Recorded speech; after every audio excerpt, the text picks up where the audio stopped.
have two daughters, Callan, who's 5, and Hannah, who just turned 3. And we were thinking a long time about adoption in general, whether it was something that we wanted to do for our family. And once we finally decided that we would adopt, we were actually looking at international adoption. And then the opportunity came up to look at adopting through the foster care system and through Choices, working with the ministry, and we thought, well, let's try it. I'm the Sugar Plum Fairy. The Sugar Plum Fairy. Currently, there are over 1,200 children waiting for families in BC's foster care system and registered for adoption. And Choices Adoption and Counselling works together with the Ministry of Children and Family Development, Caring for First Nations Children, and surrounded by Cedar Child and Family Services to help promote permanency for waiting children and to raise awareness for the need for BC's waiting children. You're both very graceful. Oh, what a spin. With BC children, I think there can sometimes be a misperception that they come with problems, or there's challenges, and yet really a birth child comes with challenges. An international child comes with challenges. Adults are challenging. We're all challenging. So we thought there's these hundreds, thousands of kids right here in our own backyard that need a home. Let's explore that as a possibility. And in terms of logistics, it was going to be less expensive, which was certainly a factor. You're connected locally as opposed to this far-off place. Children come into care both here in BC and all over the world for various reasons, and they, for various reasons, cannot be reunited with their birth families. However, children all need permanency. Hannah was living in foster care up the island, and she had a fabulous foster family that loved her to pieces, and we feel very fortunate that she was in such a loving home for the first few months of her life, really. I really like the stairs on your castle, Callan. We adopted Hannah. She came to live with us in October of 2009, and she was just 9 months old. It's an enriching experience. Today's Child was an initiative that we started last year in 2011 with the support of the Victoria Foundation to help the Ministry of Children and Family Development to find permanency for children who are waiting in foster care. So Today's Child is an innovative project that uses media to find families for children waiting in foster care in British Columbia. We have monthly profiles of children available for adoption that are shared through various newspaper, radio, and TV mediums. We have pseudonyms to protect children's identity, and a description of the child that is waiting in foster care for a permanent family is profiled each month. Today's Child has been running in Ontario and Alberta for many years. It was started in 1964 by a reporter for the Toronto Star named Helen Allen, and has been running successfully in Alberta for many years through a program called Wednesday's Child.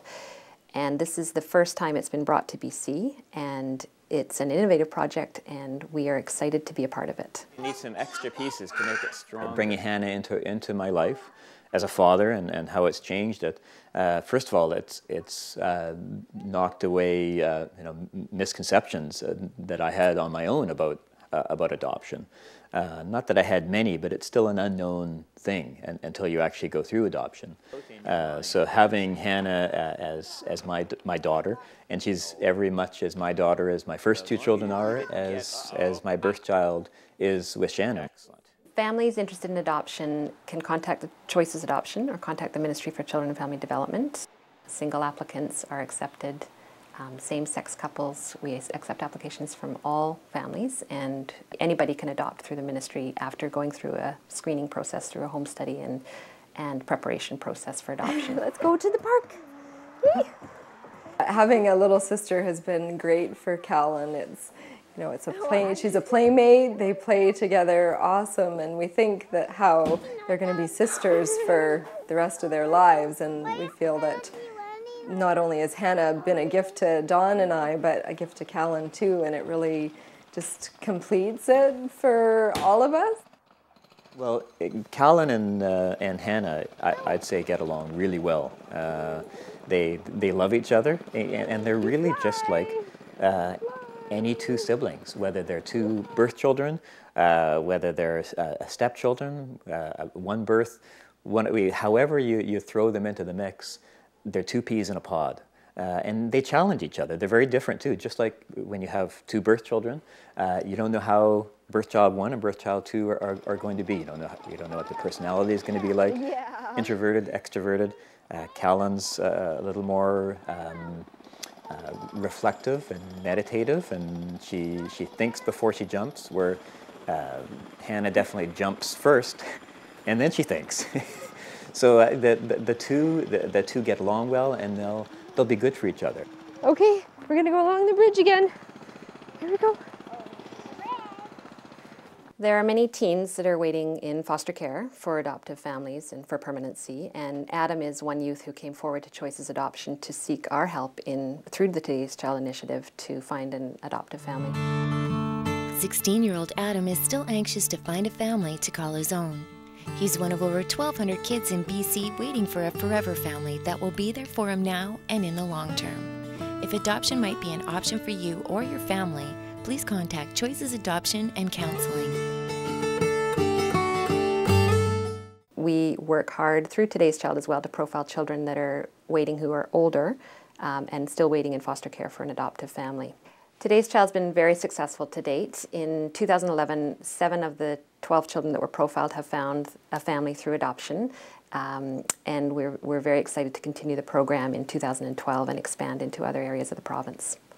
We have received funding for Today's Child from the Lex Reynolds Permanency Trust Fund with the Victoria Foundation, and we are currently seeking a corporate sponsor to allow us to continue to expand the program into other areas of British Columbia. Having Hannah is, giving me a viewpoint into the world of adoption, and the fact that there's really highlighted the fact that there's so many children out there that need a home, and to be a father, to parent, to provide a home for Hannah, and I'm going to do the best I can with that. I think more people should consider adoption locally, because there are great kids living in foster care locally in our province, in our country, that need families. Choices Adoption does permanency planning for children all around the world, and we recognize that there are children here in BC that are waiting for families, and they need and deserve permanency just the same. All children need permanency in their lives and need this support and love of a family that will be there forever for them. So we believe strongly in adoption and adopting children out of BC's care.